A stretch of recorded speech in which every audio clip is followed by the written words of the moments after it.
D'accord. C'est avec grand plaisir que je suis avec vous. Comment allez-vous, chacun de vous? Bien? D'accord, d'accord, d'accord. Je loue le Seigneur. Je loue le Seigneur pour ce qu'il a fait dans ma vie. De ce qu'il a fait de ma vie. Effectivement, c'est aux Philippines qu'il m'a pris entièrement à son service. Il sait faire d'un parcours son parcours. Et c'est ce dont nous allons parler aujourd'hui. Dans la semaine, je crois, je ne sais plus si c'est jeudi, je suis en haut d'une échelle, je fais un petit bricolage à la maison de maman. Maman ne le sait pas, mais vlan, je me retrouve par terre. Maman le découvre maintenant. Mais le Seigneur veille. Le Seigneur veille. Je suis debout devant vous. Il n'y a que quelques égratignures qui me rappellent la chose. C'est cela. Le Seigneur veille. Et de Judas au lion de la tribu de Judas. Quel parcours! Nous avions dit, je vous ai dit que nous parlerions de parcours. Et nous sommes dans le livre de Genèse au chapitre 38. Genèse au chapitre 38. De Judas, le personnage, l'homme, le fils de Jacob, qui devient ensuite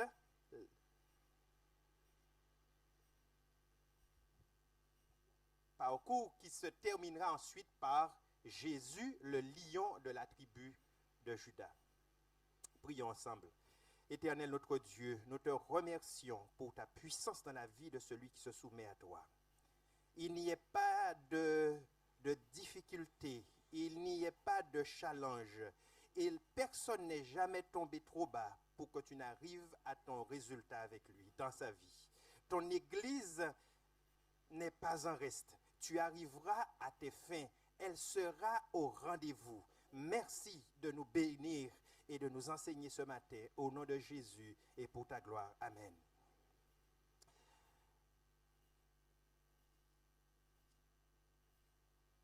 Judas et Tamar. Qui de vous connaît ce récit? Genèse au chapitre 38. L'Église est à l'étude. Donc je veux voir les saints livres ouverts au 38e chapitre du livre de la Genèse. Alors tout le monde, petit, grand, a voté à l'étude de la parole de Dieu.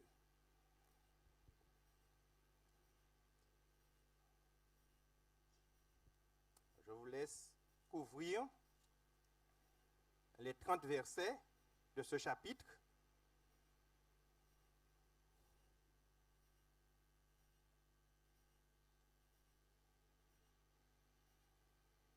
On y est tous, amen.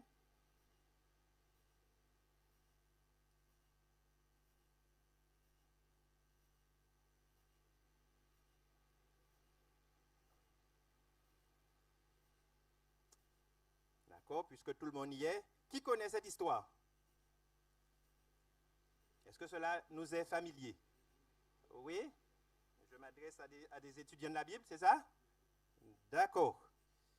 Et donc, dans ce récit, le fils de Jacob, Judas, va au contact de la population environnante, la population cananéenne, et là, il rencontre une femme. Une femme, on ne sait pas grand-chose de cette femme-là, cette jeune fille-là, parce qu'il est jeune, c'est un jeune, et la seule chose qu'on sait de lui, c'est que son père s'appelle Choua. Il la courtise très certainement, il la prend pour femme, et ils ont trois enfants, 3 fils. Quels sont-ils? Onan et Sheila.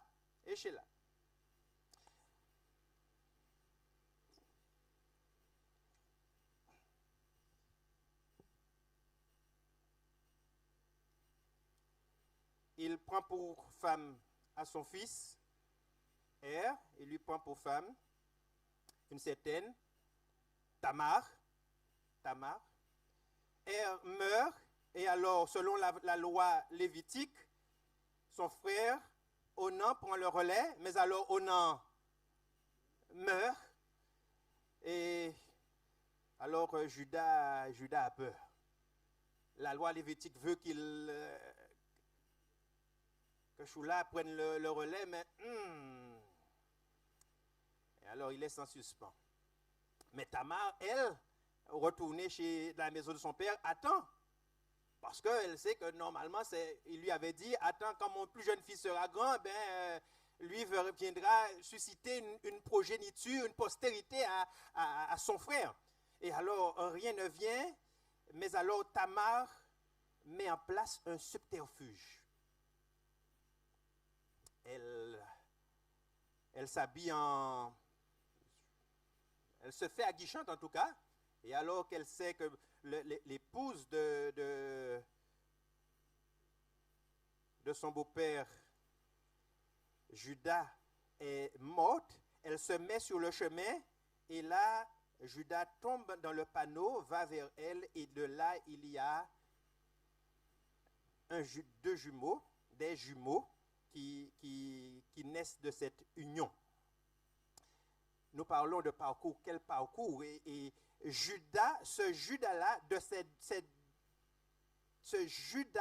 donnera naissance à la postérité de Jésus. De là naîtra Jésus. Si vous regardez dans Matthieu chapitre 1 et au verset 3, vous trouverez le nom de Péretz. Péretz est un ancêtre de Jésus, d'accord? Péretz. Donc, de cette union-là, de ce déboire-là, de ce parcours chaotique-là, viendra Jésus, lion de la tribu de Juda. Dieu sait faire d'un parcours chaotique, un parcours incertain, une réussite fabuleuse. Amen. Amen. Parcours, en parlant de parcours, je commencerai par m'adresser aux jeunes. Vue suivante. Alors, ils étaient récemment, en tout cas pour ceux qui ont eu le bac, qui ont réussi, ils étaient sur Parcoursup pour trouver des débouchés, ou trouver une fac ou encore quelque chose. Mais maintenant, là, vous êtes en plein dans le Parcoursup, pas vrai? Parce que vous vous préparez. Alors, voilà, et donc, vous voulez réussir, et voilà un jeune qui a réussi brillamment. Je ne sais pas qui a entendu parler de lui. Alan Petre, c'est le premier Français à rejoindre l'équipe américaine de la NASA, d'accord, à 24 ans. Alors, lui aussi est passé par un parcours, en tout cas, peu probable. On ne l'attendait pas. Et déjà, lorsqu'il était au lycée, ses professeurs le découragent. Il l'avait déjà affiché son projet, vouloir travailler un jour à la NASA. Mais on lui disait, c'est pas...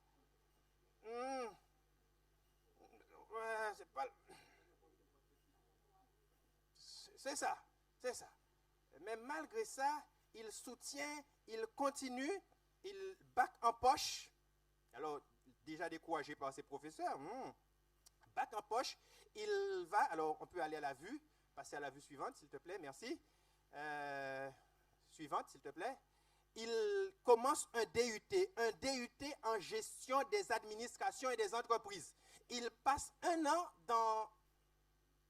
dans cette formation pour se rendre compte qu'en fin de compte, ce n'était pas vraiment...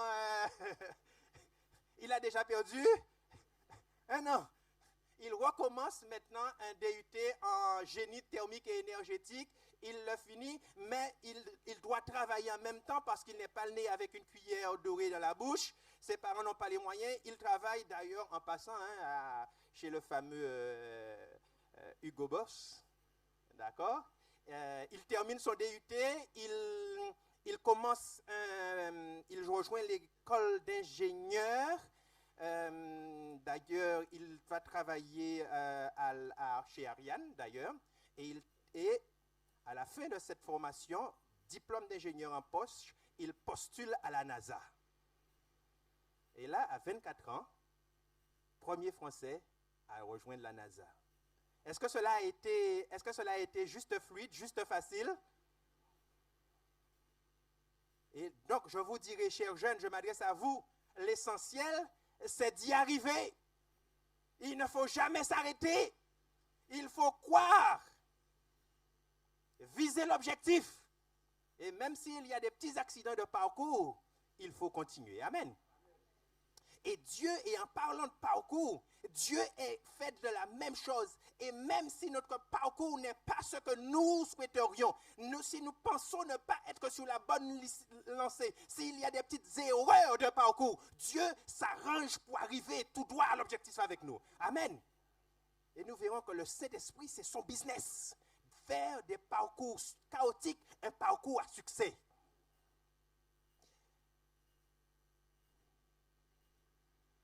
Encore, on avance. On avance encore. Je vais commencer, puisque je m'adresse aux jeunes, je continuerai à m'adresser aux jeunes et je parlerai maintenant d'erreurs de parcours. Je verrai d'abord une erreur de parcours de jeunes, deuxièmement une erreur de parcours d'adultes, et enfin nous verrons comment le Saint-Esprit se charge de faire de nous croyants chrétiens, Église chrétienne, des victorieux. Une erreur de parcours de jeunes, des émotions mal gérées. Vous savez, on prend souvent des décisions guidées par nos émotions, pas vrai? Et c'est le cas de Judas. Il arrive parmi ces Cananéens et il voit qui? Il voit quoi? Il voit quoi? Tout ce qu'il vaut là où il vaut. Hein? Et il a vraiment envie d'aimer, pas vrai? Et certains d'entre vous, jeunes, vous partirez pour votre parcours supérieur. Maman, papa plus là, et puis émotion, et surtout la sensation de liberté. Et on peut prendre des décisions. Et j'ai ajouté émotion mal gérée égale chrétien digéré. Ouais. Il voit cette femme, il va vers elle, mais encore plus loin d'ailleurs, il a peur. Il a peur que son plus jeune fils meurt. Alors qu'est-ce qu'il fait? Tout simplement, quelle décision alors qu'on rencontre sa belle-fille dans une situation assez déplaisante parce qu'il est allé vers cette dame qu'il a rencontrée. Et d'ailleurs, en passant, je vais vous poser une question. Vous avez peut-être lu. Alors, il a perdu son premier fils. On est ensemble? Il a perdu le deuxième. On est ensemble? Il a perdu son épouse. On est ensemble? Alors, que pensez-vous des émotions qu'il ressent à ce moment-là? Dites-moi. Il est triste. Il a besoin de quoi? Il a besoin de réconfort, pas vrai? Alors, de l'autre côté, Tamar, cette belle-fille-là, sait qu'il est dans cette situation-là, pas vrai? Et elle se met là sur le chemin, se prépare.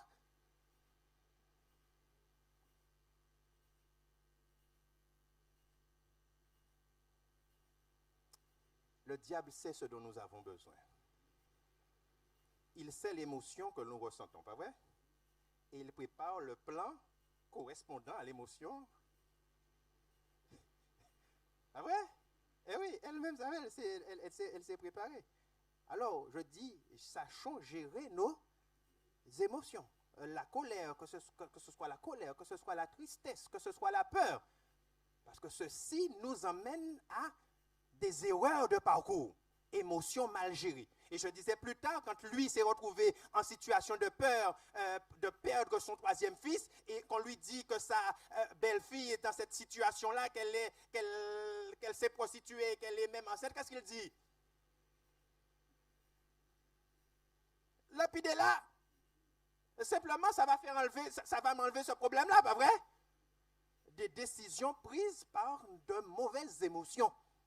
sachant gérer nos émotions, cela crée des erreurs de parcours. Maintenant, deuxième, ça se sont souvent, on va dire encore plus. Nous sommes adultes aussi dedans, mais encore plus les jeunes, sachant gérer nos émotions. Si vous voulez arriver à l'objectif, si vous voulez terminer vos études, gérez vos émotions, chers jeunes.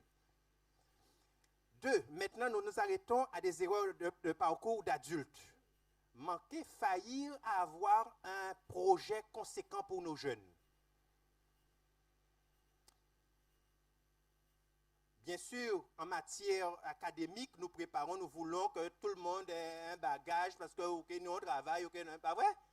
Ça fait, nous faisons ça, on les encourage pour ça. Mais dans le domaine social, là aussi, nous encourageons nos jeunes. Pas vrai? Il y a un projet, nous devons avoir un projet pour eux. Ne passe pas trop de temps sur l'écran, ou n'aie pas trop d'amis, sache choisir tes amis. Mais là où je veux en venir particulièrement, dans le domaine affectif. Vous savez, Abraham avait un projet conséquent pour ses enfants. Vous vous souvenez, quand Eliezer, nous parlons du domaine affectif, quand Eliezer devait choisir une épouse, qu'est-ce qu'il a fait, Abraham? Il a appelé Eliezer. Viens, je veux que tu ailles chercher une femme, mon épouse. Je ne la prends pas parmi les Cananéennes. Va dans mon... Vous vous souvenez de cela? Et n'emmène pas mon fils. Il y avait un projet affectif. Et nous, parents, nous devrions être, si vous voulons mettre nos enfants à l'abri d'erreurs de parcours, il faut leur parler de ça. Vous savez, l'éducation devient de plus en plus difficile et quelquefois nous démissionnons. C'est trop compliqué. Nous confions l'éducation simplement aux écrans. Ah oui, je suis dedans, il y a tellement de pression. Mais non, ayons ce projet pour nos enfants. Parlons-leur de leur futur affectif. Il te faut choisir un conjoint qui partage les valeurs bibliques que tu as. Leur dire, leur redire. Isaac même avait ce projet-là, a fait ce projet-là. On a dit Abraham l'a fait, Isaac l'a fait. Mais Isaac l'a fait après que Ésaü ait fait un mauvais choix. Vous vous souvenez? Ils avaient vu le choix d'Ésaü et on ne veut pas que tu fasses le même choix, une Cananéenne, va dans mon pays. Et là, Jacob était parti. Mais Jacob, lui, n'a pas de projet, on ne dit pas. Et donc, voilà. Donc, faisons des projets pour nos enfants. Maintenons le cap. D'ailleurs, je ne sais pas si c'est le cas ici. Pour travailler, pour former nos jeunes, on trouve de moins en moins de personnes disponibles. Est-ce que, dites-moi si, en tout cas, à Marie-Galante, les jeunes, t'as rien d'autre? Quand la commission de nomination vient nous voir, t'as rien d'autre? Mais s'il faut se former, s'il faut aller prendre un BAFA, il faut le faire. Mais ne laissons pas nos jeunes, il nous faut avoir un projet conséquent pour nos jeunes. Si nous avons perdu le cap, il y aura des erreurs de parcours. On me comprend ou... Disons-leur, parlons-leur dans le cadre de la famille, disons-leur, parlons-leur. Oui, demain, tu vas devoir choisir, tu vas devoir... Moi, un capalio de ça, hein, oui. Aussi jeune que cela, je leur dis au mien, il faut faire les choix, il faut savoir bien les faire. Et puis voilà, en tout cas, quand il s'agit d'un conjoint, cela détermine trop souvent l'issue spirituelle d'un individu, le choix de son conjoint. Nous sommes ensemble, bien-aimés? Ayons un projet fort et puissant pour nos enfants.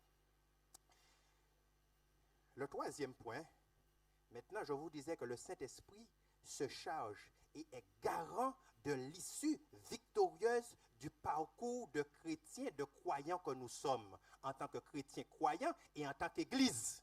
Il garantit le succès. Alors je ne vous dis pas d'aller faire des erreurs de parcours et que le Saint-Esprit va vous assurer d'arriver victorieux. Ce n'est pas ce que je vous dis.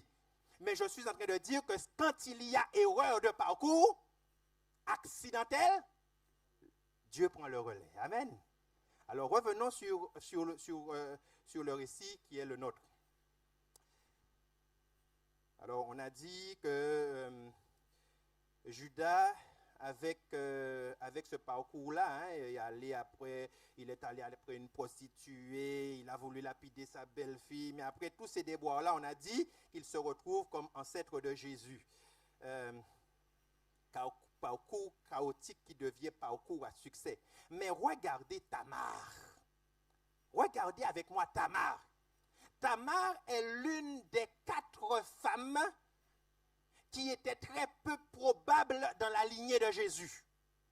La première étant Tamar, la deuxième étant Rahab, la troisième étant Ruth et la 4e étant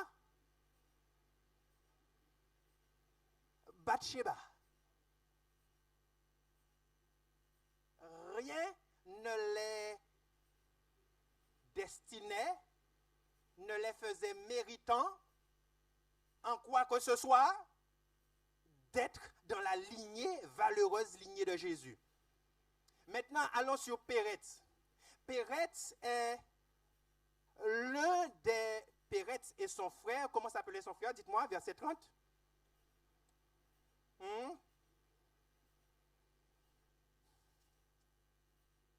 Zérak, nous sommes ensemble? Il est l'un des couples, l'une des fratries dans lesquelles le Seigneur a intervenu directement pour qu'à l'arrivée, la volonté du Seigneur seule se réalise. Alors, le premier étant Jacob et Ésaü. Qu'est-ce qui s'était passé pour Jacob et Ésaü? Revenez avec moi à Rebecca enceinte. Qu'est-ce qu'il y avait dans son... Qu'est-ce qu'elle avait senti? Aïe, aïe, aïe, aïe, aïe, aïe, aïe, aïe. Et qu'est-ce que le Seigneur lui avait dit? Que dans ton ventre, il y a 2 nations. Mais le plus grand sera assujetti au plus petit. Est-ce que cela s'était produit? Cela s'était effectivement produit. Donc, dans la vie du croyant, ce qui se réalise vraiment, le croyant qui se soumet, c'est la volonté de Dieu. Amen. Donc, on a dit Jacob et Ésaü. On a dit Péretz et Zérak. Comment ça? Vous avez vu leur ici? Oui. Qui sortait le premier? Qui sortait le premier? C'est Zérak.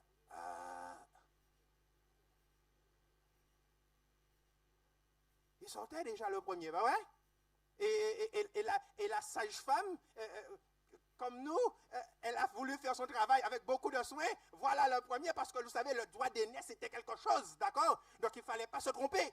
Donc le bras sort, elle fait quoi? Celui-ci est premier. Mais alors, et elle dit, quelle brèche? Péretz signifie, quelle brèche tu as faite? Mais alors, qui est appelé réparateur de brèche? Qui est le réparateur de brèche? Qui est celui qui rend le pays habitable, bien-aimé? Amen. Dans nos erreurs de parcours, le Seigneur se charge d'arranger. Donc, si vous êtes dans une situation, si un d'entre nous est dans une situation où il ne comprend pas, où il a failli, où il a manqué, ne vous découragez pas. Chers frères et sœurs, ne te décourage pas. Le Seigneur, le Saint-Esprit n'a pas encore fini avec toi. Tant que tu n'as pas encore péché contre le Saint-Esprit, tant que tu te soumets à sa voix, il n'a pas encore fini avec toi. Amen. Et je vous disais, toi, le troisième, ce sont les 2 fils. Quelqu'un peut me dire? Les 2 fils de Joseph. Hein?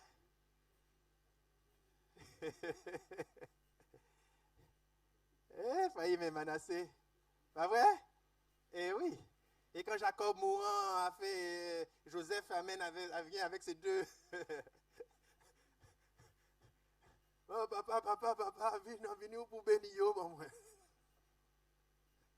Et le papa, moi c'est ma. Alors lui, il sait qui est le plus grand, pas vrai?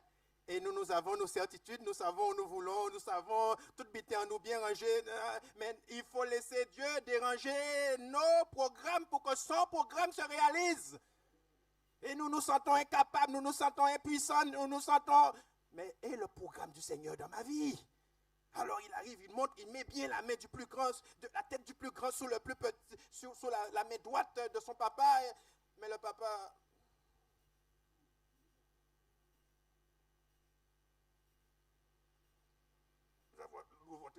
Non, papa, c'est pas ça, c'est pas ça, c'est pas ça. C'est lui le plus grand.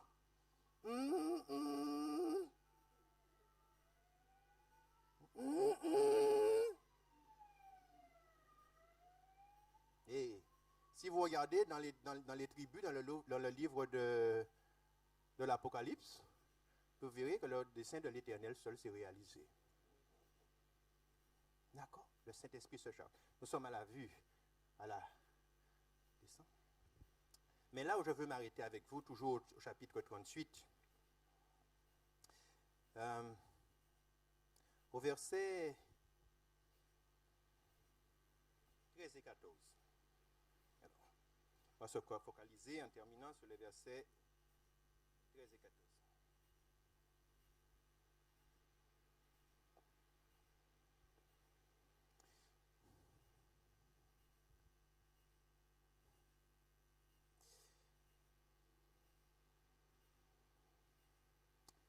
Un élément, déjà. Alors, est-ce que nous sommes clairs là-dessus? L'Ancien Testament, le Nouveau Testament, c'est l'Ancien Testament dévoilé. Est-ce que nous sommes au clair là-dessus? Le Nouveau Testament, c'est l'Ancien Testament dévoilé. Et oui, et Paul disait, c'est en Christ que le voile est levé. Donc, beaucoup des éléments, des symboles que nous allons trouver dans l'Ancien Testament, il faut les expliquer à travers le filtre de Christ. On est d'accord ensemble là-dessus? Il faut avoir les lunettes de Christ pour comprendre ces scènes. Et Jésus lui-même disait, Jean 5, verset 39, vous sondez les Écritures car vous croyez avoir en elles la vie éternelle, et ce sont elles qui rendent témoignage de moi. Donc il faut les regarder, ces écritures-là, avec le filtre de Jésus. Nous sommes ensemble? Et Jean, 2 Corinthiens 3, verset 18, nous tous qui le visage découvert. Donc on parle de nous. Est-ce que nous sommes d'accord? Oui, parce que nous avons les lunettes Christ, pas vrai?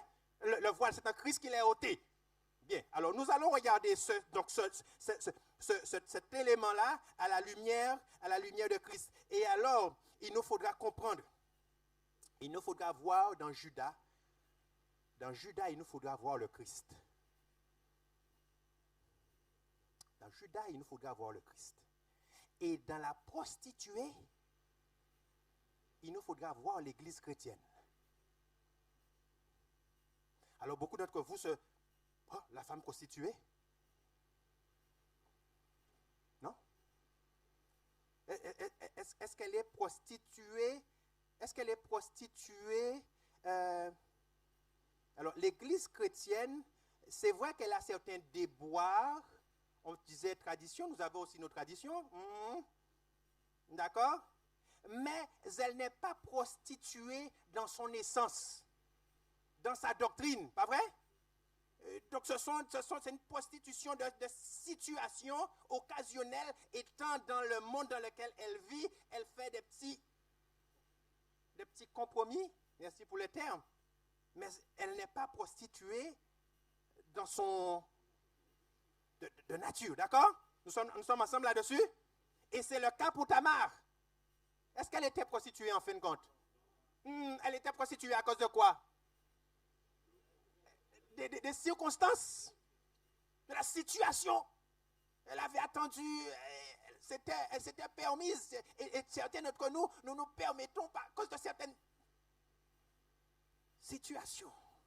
D'ailleurs, quand Judas revient, il a envoyé ce qu'il avait promis, parce qu'elle n'est pas facile en affaires non plus, hein, pas vrai? Et quand il revient, est-ce qu'il la trouve là? Mais non, et on lui répond quoi? Qu'il n'y a jamais eu de prostituée à ce lieu-là. D'accord? Et donc, dans cette Tamar, il nous faut voir l'église chrétienne. Mon église, il me faut aussi me voir quand je fais quand malheureusement, accidentellement, Satan m'a. Il a connu mes émotions, il savait de ma difficulté, il savait ma tristesse, il savait ma colère, et il m'a eu. Mais elle n'est pas. Alors, maintenant, donc nous sommes au chapitre 38. Alors, juste avant de considérer les versets 13 et 14, nous sommes sur la scène de la rencontre, Judas Tamar. Donc, Judas se sent seul, il va vers elle et il lui demande quoi? Elle lui demande quoi? Parce que je vous disais, elle n'était pas facile en affaires. Elle lui demande déjà pour pouvoir, pour pouvoir profiter des services, il faut payer, hein?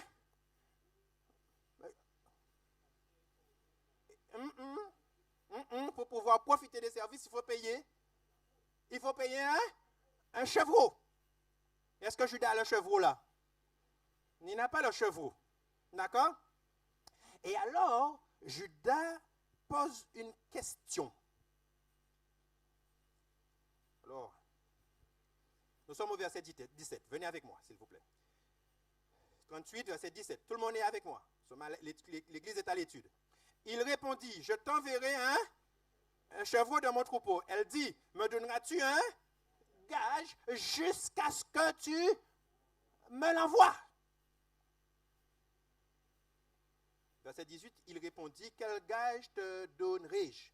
Et elle dit, ton cachet, ton cordon et ton bâton. Puis il alla vers elle et elle devint enceinte à cause de lui. D'accord? Bien. Quel gage? Elle demande un gage. Alors, elle demande le gage pourquoi? Je veux vous entendre. Pour certifier que c'est une garantie qu'elle demande. Alors, le dictionnaire juridique définit un gage comme cela. Alors, écoutez-moi. Un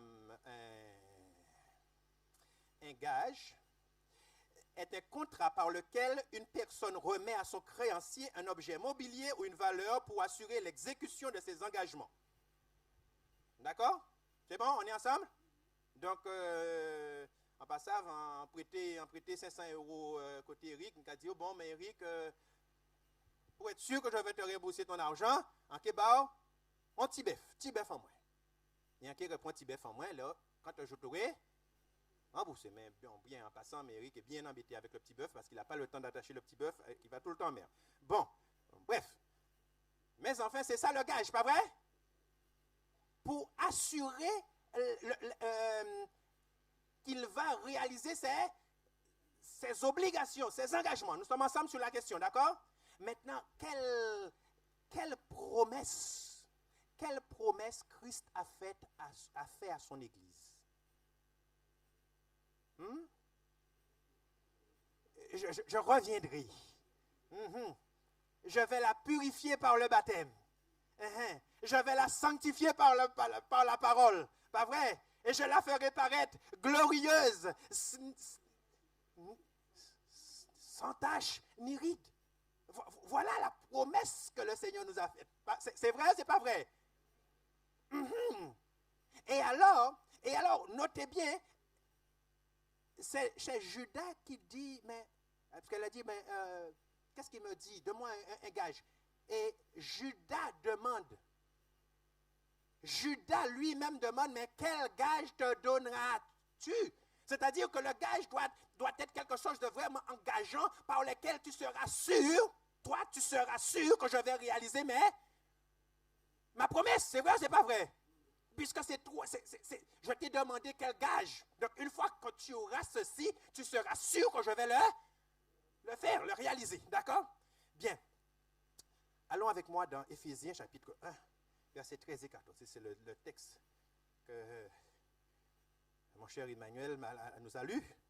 Quelqu'un se lève et il me lit avec force, avec puissance et avec assurance ce texte. Alors il donne rapidement un micro, ça peut être celui-là. Éphésiens chapitre 1, versets 13 et 14. On y va, ça ne traite pas?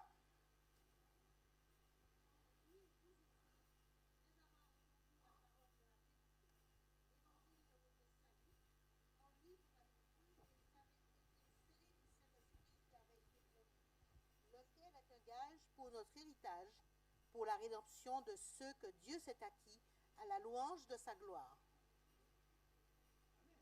Verset 14.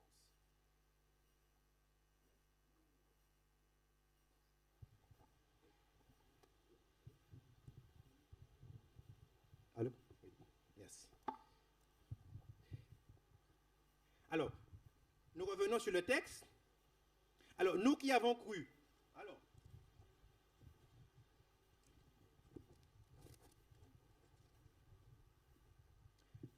Alors, on va décortiquer ensemble le texte.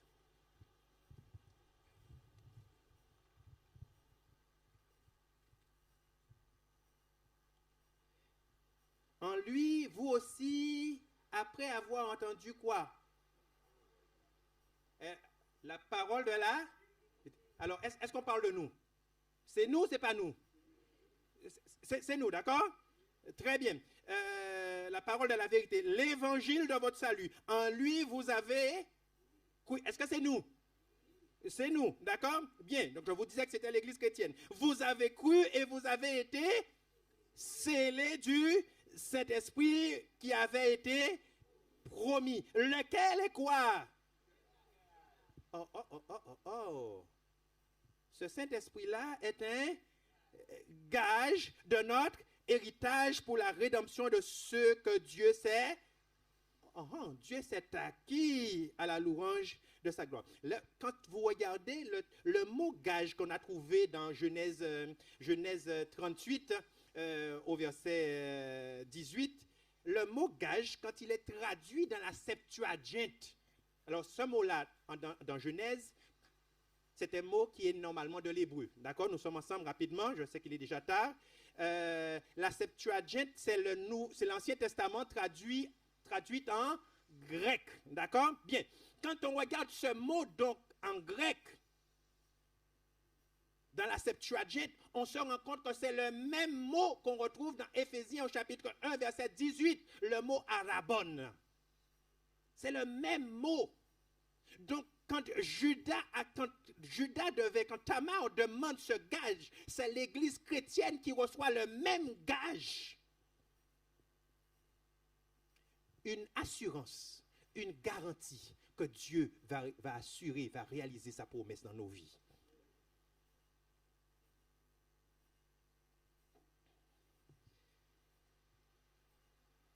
Et là où je m'arrête, bien-aimé, le gage, le Saint-Esprit, nous n'aurons pas le temps de voir tous ses attributs. D'accord? Il nous a scellés, il nous convainc de péché, justice et de jugement, il intercède pour nous, il dit à notre esprit que nous sommes enfants de Dieu. Si vous voulez, il y a 12 attributs, je peux vous les donner derrière la scène, d'accord? Si vous voulez, il n'y a pas de problème. Bien. Mais alors, merci mon frère. Mais alors, il y a 3 éléments dans le gage, on les voit rapidement. C'est quoi? Le premier? Elle a demandé quoi? Le gage, mais les 3 éléments du gage, on est revenu dans la Genèse. Le cachet, le cordon et le bâton. Ces éléments-là étaient des éléments qui servaient à identifier quelqu'un. Alors, le cachet pouvait être soit porté comme un anneau au doigt, d'accord? Il servait à sceller, d'accord? Ou il pouvait être porté au cou au moyen de cordon, de ce fameux cordon, d'accord? Très bien. Et cela disait, c'est cette personne-là, d'accord? Bien. Le bâton, par contre, on le retrouve souvent dans la Bible. Alors, surtout sur la poignée du bâton, il y avait des signes caractéristiques d'une certaine personne. Alors, par exemple, dans l'épisode, en passant l'épisode d'Aaron, d'accord, chaque représentant de tribu devait emmener son bâton, d'accord? Et le bâton, la verge d'Aaron, avait quoi? Elle avait fleuri, mûri des amandes, disant que c'était la sacrificature d'Aaron, d'accord? qui était la sacrificature authentique. Amen. Ok, très bien. Et donc, bien aimé, Dieu nous a donné le Saint-Esprit comme un gage qu'il va réaliser son projet dans nos vies. S'il y a quelqu'un qui chancelait, qui était découragé et qui ne savait pas trop bien, au nom de Jésus, Dieu arrivera de ton parcours, de mon parcours chaotique, Dieu fera un parcours à succès. Amen. Et ça m'a fait sourire, on ne s'était pas concerté quand Étienne a dit, je suis parti aux Philippines pour mes affaires et je suis revenu missionnaire engagé. Amen. Ça c'était mon parcours, mais Dieu a fait son parcours. Et dans ta vie, cher jeune, cher adulte, Dieu va faire son parcours. Si tu laisses le Saint-Esprit agir puissamment, il l'a donné comme un gage, je vais le faire. Puisque tu as cru en moi, puisque tu te laisses transformer par moi, je vais arriver au résultat avec toi. Amen. Vous savez, quand on est un petit peu découragé comme ça, alors quelquefois, on vient à l'église sans savoir, un peu désillusionné, c'est qualité mon ça, j'ai qu'on est, quand il a dit là bon matin là. Pas vrai? Ou on vient une fois sur deux. Très bien. Mais alors, quelquefois, c'est dans nos dîmes et dans nos offrandes. Hein? Ouais, pas quoi, bon Dieu, qu'a demandé ça, ouais, quand il a fait ça,